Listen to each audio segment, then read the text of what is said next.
'Tis so sweet to trust in Jesus.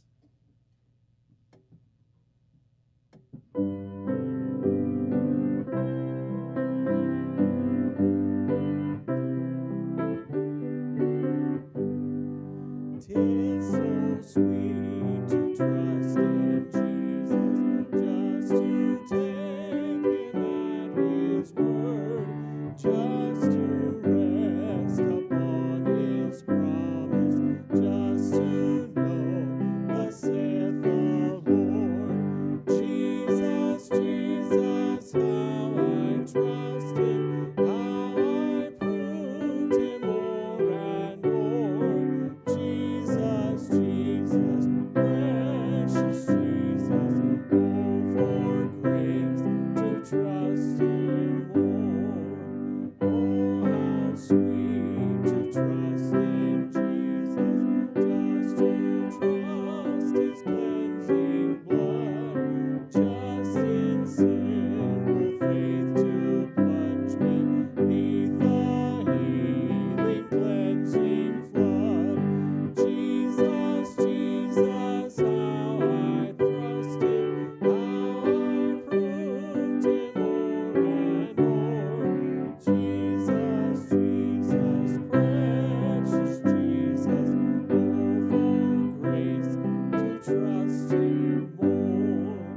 I'm so glad I learned to trust him, precious Jesus, Savior, friend. And I know that thou art with me, wilt be with me to the end. Jesus, Jesus, how I trust him, how I proved him more and more. Jesus, Jesus, precious Jesus, oh, for grace to trust him more.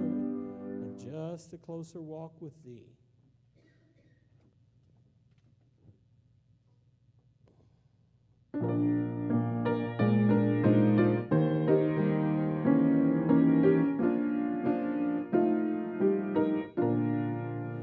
I am weak, but thou art strong.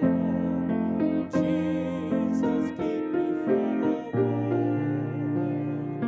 I'll be satisfied as long as I walk. Let me walk close to thee. Just a closer walk with thee. Grant it, Jesus, is my plea. Daily walking close to thee. Let it be, dear Lord, let it be. Through this world of toil and snares, if I falter, Lord, who cares? Oh, with me my burden shares. None but thee, dear Lord, none but thee. And just a closer walk with thee. Grant it, Jesus, is my plea. Daily walking close to thee. Let it be, dear Lord, let it be. When my feeble life is o'er, time for me shall be no more. Guide me gently, safely o'er thy kingdom shore to thy shore. A closer walk with thee. Grant it, Jesus, is my plea. Daily walking close to thee. Let it be, dear Lord, let it be.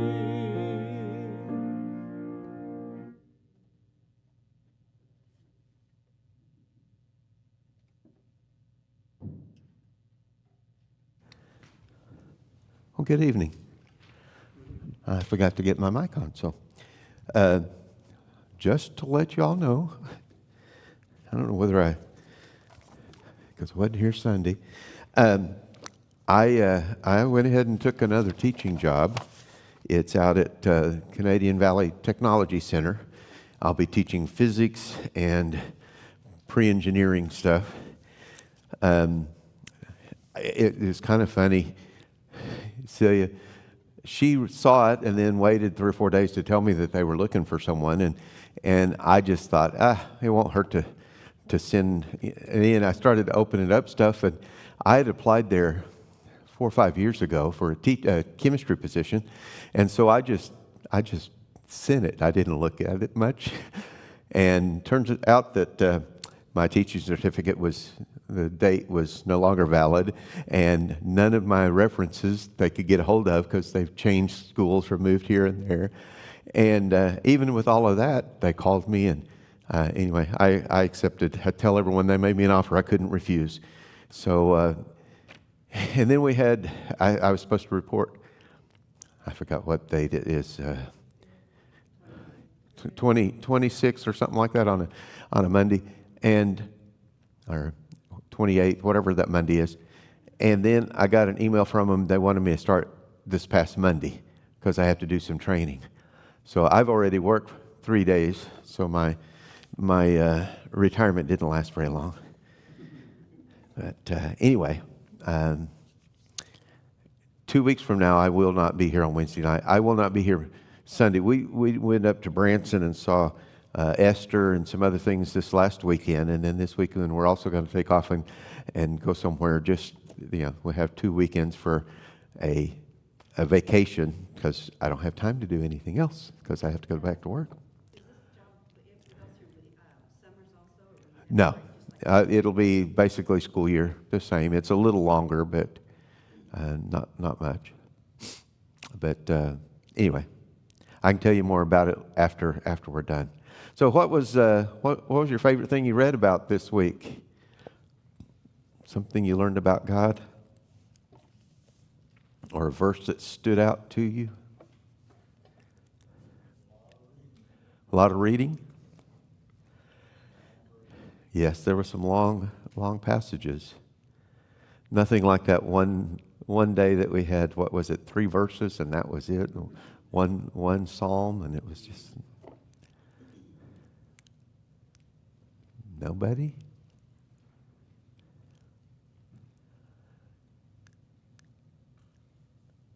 Well, the first thing we read about was King Ahaz of Judah.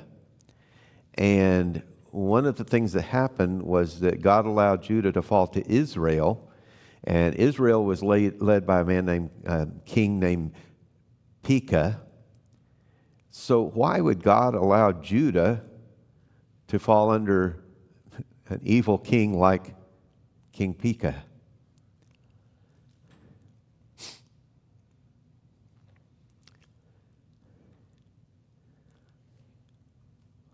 Y'all know anything at all about Ahaz? Remember anything at all about Ahaz? Nope. He was probably the worst king of Judah. He was terrible. He was even worse than Pekah. And I'm going to come back to this in a minute, some of the things that Ahaz did. But then when Pekah did defeat Judah, God got angry at Pekah. Why? Do you remember that? What did he do? No, he took something from Judah. Oh. He carted off a bunch of the people. He was going to make slaves of them. And God got really mad because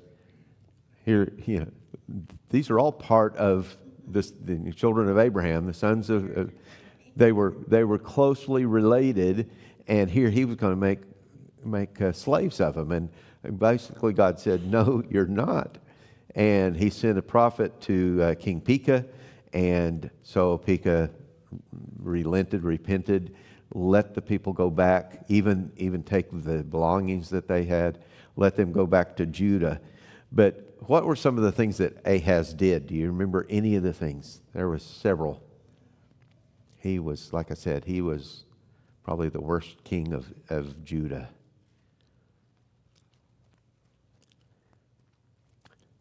Walked in the ways of Israel and serving those gods. Yes, he served the gods, the idols, the calf god that was set up by Jeroboam a long, 100 years or more, 200 or 300 years probably before.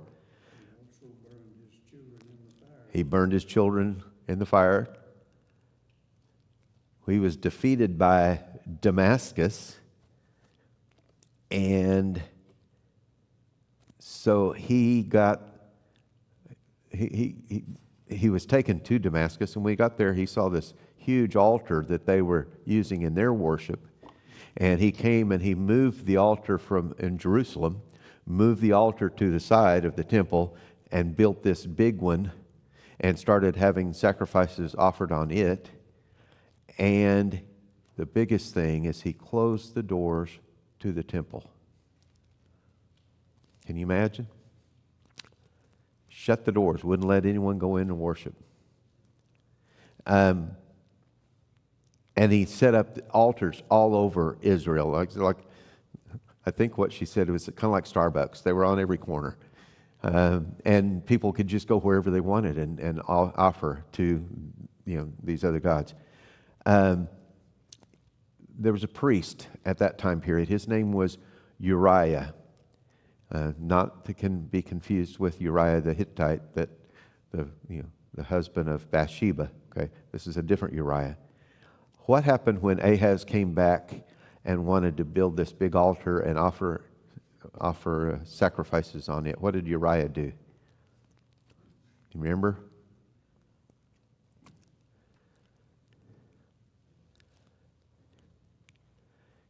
You're either being really quiet tonight or I'm asking hard questions. He went along with it. He built the altar. He offered sacrifices on it. In fact, all of the priests basically did that. They all went along because the king said to do it, and so they did. They followed the king's orders, and they did everything. And we'll come back to that in just a few minutes. What ultimately happened to Israel, the northern kingdom, is under King Hoshea. You remember what happened to them?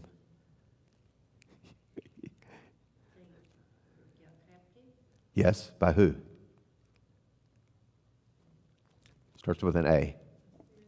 The Assyrians came in, took them over, carted them all off. Basically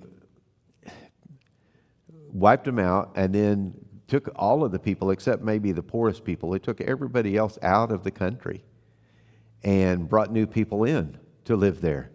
That's kind of what they were known for, them and the Babylonians, probably the Medes and Persians after that. They all kind of had the same concept of, we're going to take these people, we're going to bring them out of wherever they came from, out of their country, set them up in our country, give them new names and things like that. That's what happened to Daniel, Shadrach, Meshach, and Abednego. Give them new names, teach them our ways, and make Assyrians out of them. And then if we do send them back, they'll be Assyrians. They won't be Israelis anymore, Israelites anymore. And they move new people into the area from other places. What happened to those new people that they moved in?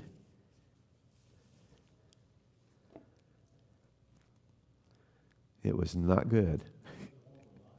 The lions, yeah, there were lions. We'd attack them and killed them, a bunch of them. So the king said, all right, let's send somebody into Israel to teach the people how to worship God properly. So who did they choose? Not good. Because if we're not, followers, not really good followers. Yes, they weren't. But who were they? Well, it was prophets and not the prophets. All the good guys that should have been priests. The priest, yes. They sent the priest back in. And what do we know about the priest? They had already been sacrificing to these other gods. They, sacrificed on this altar. And yet those were the people that were sent back. And A little bit about it, but they also just blended it in with all the other yes. And things that they worship. yep. And it wasn't a do this, not that. It was let's do them both. I heard a comedian years and years and years ago. He was talking about being in Vietnam, and some guy had it was like a cross and a Star of David and just all kinds of necklaces on. I mean, every conceivable religion, he had some kind of necklace or something on. And he said, in my position over here, I can't afford to make anybody angry. That's kind of the way these people were. It was like, okay, we don't want to make God angry, so let's do that stuff, but we want to keep worshiping our gods and keep worshiping the other things. Yeah, doesn't want to make any of them angry. But Isaiah, we read a lot of Isaiah this last week, and still are only about a third of the way through. Anything stand out from you? Yes, he does predict Jesus. How do you think the people in Isaiah's day read all of that? How did they understand it?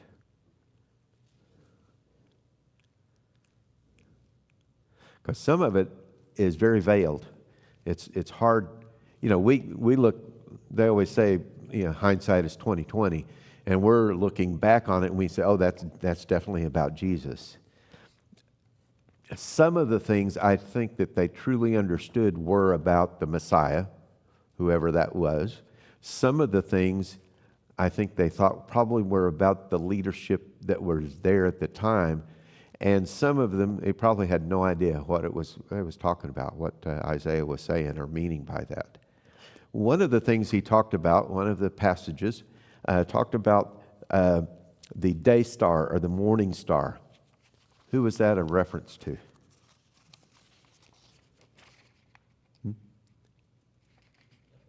Yes.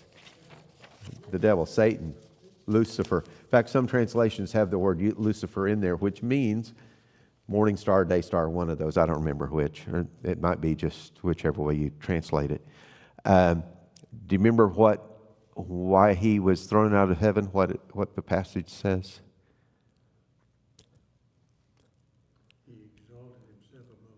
He exalted himself above God, yes. He said, I will ascend on high. I will do this. I will do that. It was pride.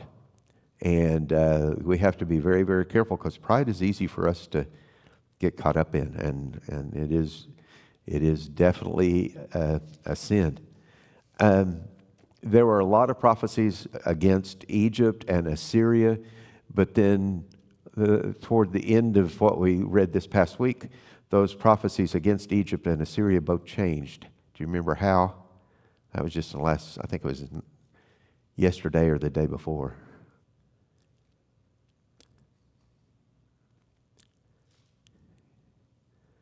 Well, God said that Egypt and Assyria would both worship him. And that they would come together. There would be a road from Egypt to Assyria, which Assyria does not, Syria is here, but that might be part of them, but there's not a country called Assyria anymore. But a road between them, and that they would both worship God. And then he had one of the last things we read in Isaiah was a prophecy about the destruction of Babylon. When did that happen compared to when he wrote? Yeah, something like that. It was hundreds of years before Babylon was destroyed. In fact, I didn't look this up, and I was going to. I'm not even sure that Babylon was in power over Israel at that point. I think Assyria was still in power. Babylon was there, but they did not take over all of that area till later. We're also going to hear about a man, and it's in It's very soon. In the probably this next week, we'll read about it. Man named Cyrus, who is mentioned by name as king of the Persians, and that was like 400 years before he was born. And the Bible mentions him by name. So anyway, and then we had two minor prophets, Amos and Micah. We finished Amos. Amos, we did a January Bible study on Amos back right after Say and I got married, and it was Brother Crow, Bill Crow. He led it, and I remember he was talking about Amos being from, I think it's Tekoa is the little town, and he said it was such a small town that both the city limits signs were on the same pole. And that always stuck in my mind. I thought, yeah, that's... anyway, in the part we read this time, God pronounces a judgment. The first was locusts, which would completely wipe out all of the food for them. And Amos praised and asked God not to do that. And so God relented. And then he talked about fire coming down and burning up everything. And he prayed again. And God said, okay, I'm not going to do that either. But then the third one, do y'all remember what it was? It was a plumb line. So what is a plumb line? Yes. That's right. Vertical, straight line, yes. Not horizontal. It'll have big weight at the bottom.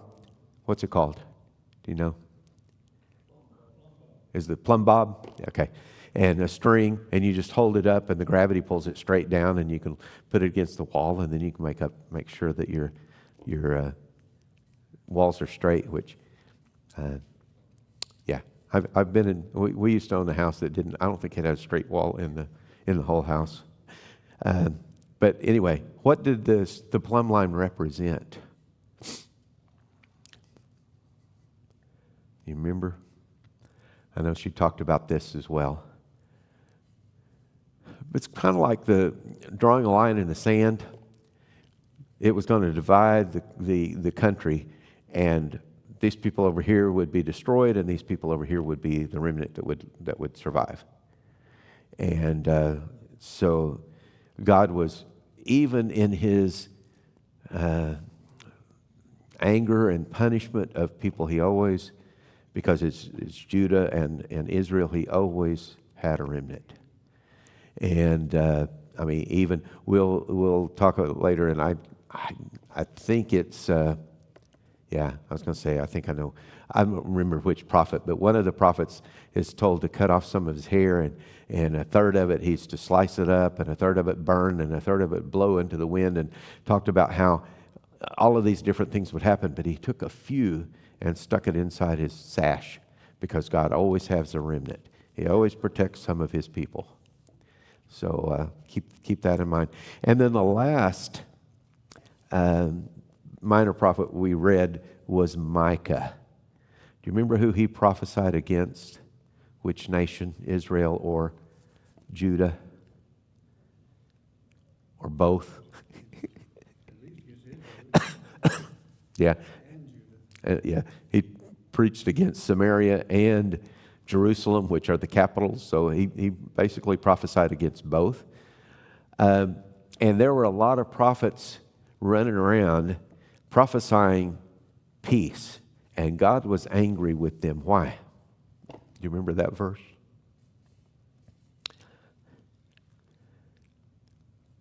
I figured that was one that you might have heard before. They prophesied peace when there was no peace. It makes me, every time I think about that, I think about some, not all, some of the churches out there today that, the pastors, they preach like the health, wealth, and yeah, everything is hunky-dory, everything's going to be good, everything's, we're getting better all the time, and it's not. And it's kind of like them prophesying peace when there is no peace, and there will not be any peace. And I think that a lot of that's happening in our world today. A lot of people are trying to prophesy good things when I don't see it. I think things are getting worse all the time as far as our relationship with God. And I wanted to also want to remind you, because this is something that I think we have a tendency to do. America is not God's chosen people, okay? Israel is, not America. And though our country was based and formed on Christian principles, the stuff in the Bible that talks about the nation of Israel is about the nation of Israel. It's not about us. And if God judged them and punished them, what do you think He's going to do with us? We've turned away from God so bad in our country, so far. We're doing many of the same things that they did. That when you read all of these prophets, the same things that they were prophesying against and prophesying judgment on, those things, same things are happening in our world today, in America today. And so, like, what was it? Billy Graham used to say, if God doesn't judge America, He'd have to apologize to Sodom and Gomorrah. Yeah. And God's not going to apologize for anything. So I think judgment is coming on our country, and we need to be praying about it, and we need to start living and doing the things that the Bible teaches us to do. Okay? I don't have anything else. Do y'all have anything else? See, on these nights that we don't have choir, I finish early. The nights when we do have choir, I go 5-10 minutes over. Sorry. I was reading where a couple named their little boy Lucifer. Oh, really? Got a lot of static. Oh, yeah. And he said, as far as how we believe that Lucifer means, that in the Greek, it means something good. Right. I can't remember. Well, I don't know about Greek. In Hebrew, I think is the day star or morning star. It was really, I don't think that, it wasn't that term. It was, Okay. Something similar, though. but it Or- was like, I can't remember. It was good. Yeah. But, even, like a lot of people, when you would try to put his name on something or something, they would just really get him on. Yeah. Well.